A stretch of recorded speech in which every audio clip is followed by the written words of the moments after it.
Hi, Sports Council. Boy, do I miss working events with you all.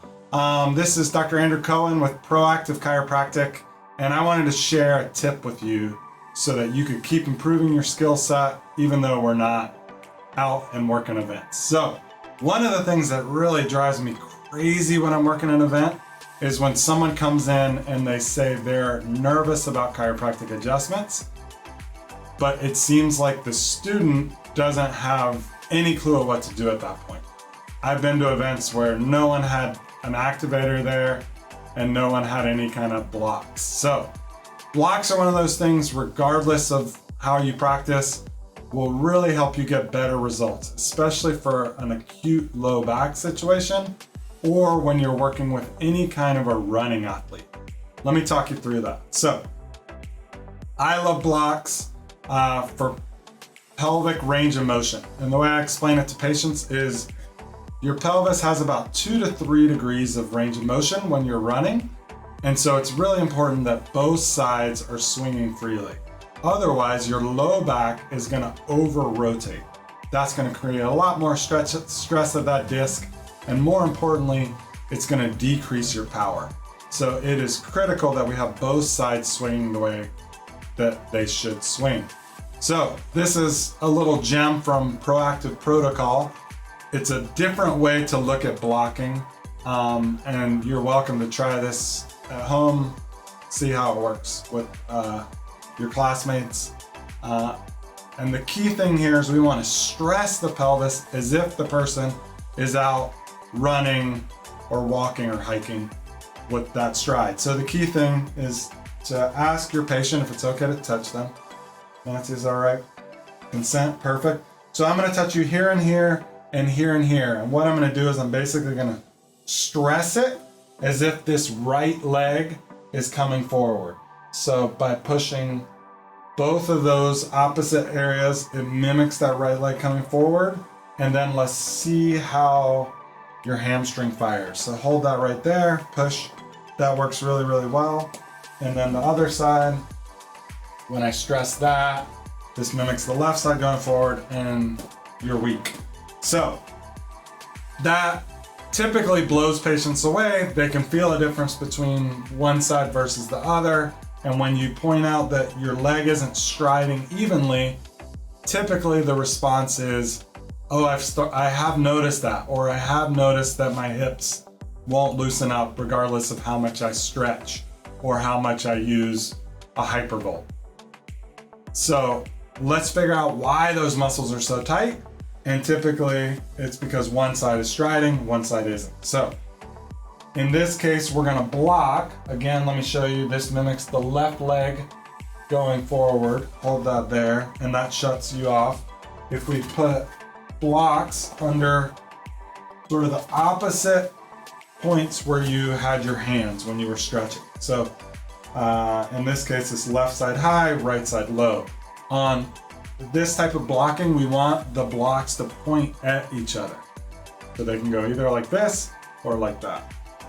And the patient will sit on the blocks, hold that there, push, and the leg will get strong when the blocks are in the right spot. It'll usually take about 1 to 2 minutes of the patient lying on this, which is a great opportunity for you to take chart notes. So I always say, all right, Nancy, I'll be right with you. I'm not leaving you. I'm just gonna take a few notes on everything that we've done so far. And I'll walk over to my EMR and I'll chart out most of the objective finding and listings that I found so far. And by the time she's done, I'm all caught up. So she's still sitting there. If you're impatient and you wanna speed up the process, you're going to kind of stretch the opposite way that the blocks are. So right now the blocks are like this. So if you push on those opposite directions and kind of stretch this area, then it'll speed up the process. If you want to go chart, that's great too, but in this case, hold that there. I'm limited on how long the video is. I'm supposed to be 1 to 5 minutes. So we're gonna speed it up by just gently pumping, mimicking a walking type of pace. So we're not just like on there, we're like gently kind of loading the pelvis to relax this area. And what I tell the patient is what we're doing here is we're just relaxing the muscles, getting it back to a normal, even range of motion, and resetting that muscle memory. So hold that there. And at a certain point, the leg will just go weak. And you can see how even if she tries hard, there's no strength there. That's when the person is cooked, I joke. So you pull out the blocks, they're good. Then we want to retest. So let me break down where I'm pushing and where the blocks go. So again, you want to ask permission, but you're going to touch here and here, here and here. You're going to stress at, gosh, I forget what's this called? Like the back of your greater trochanter. Back of the greater trochanter up here. It's like your PSIS. There it is, right? PSIS. So, and I'm going to stress, you want to stress it like 3 or 4 times. Hold that there. I'm pushing. That's really strong. And then same thing on the opposite side. So that's going here. And we're going to stress it that 4 or 5 times and then check and see whether or not the hamstring works.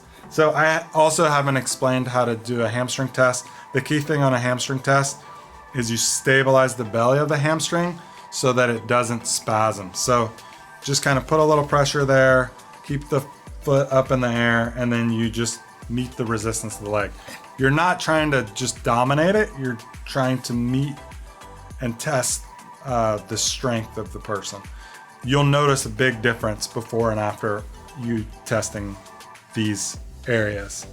It's not like a little bit of a difference. If it's a positive, it's like it's blown all the way out and you have no strength. So again, you're gonna touch here and here, pump on it like 4 or 5 times, see if it shuts down the hamstring, and then the same thing here, pump on that area 4 or 5 times, check the muscle, see if it works. If both of them are strong, you don't need to do anything. Move forward. So, but I would say usually with 60% of people, you will find this. And in SOT, they describe it as ligament stretch, where basically one side is stretched more than the other. And that seems to really resonate here, that some muscles aren't firing as well as the others. And so it shows up with this pattern that we need to reset. So this mimics the right leg going forward. Hold that there, push. And this mimics the left leg going forward. Hold that there. And you can always use, thank you so much. You can always use the traditional SOT type listing with the arm fossa and all that. I find this connects with the patient better. It ties in their sport, which is running. They can really feel a difference of how one side works and one side doesn't. And it seems to be a little bit quicker than going through the traditional SOT testing. So that's the gym. Try it out at home with your roommate or whoever. Be safe out there. Thanks so much. If you have any questions, feel free to reach out. Signing off. Over and out.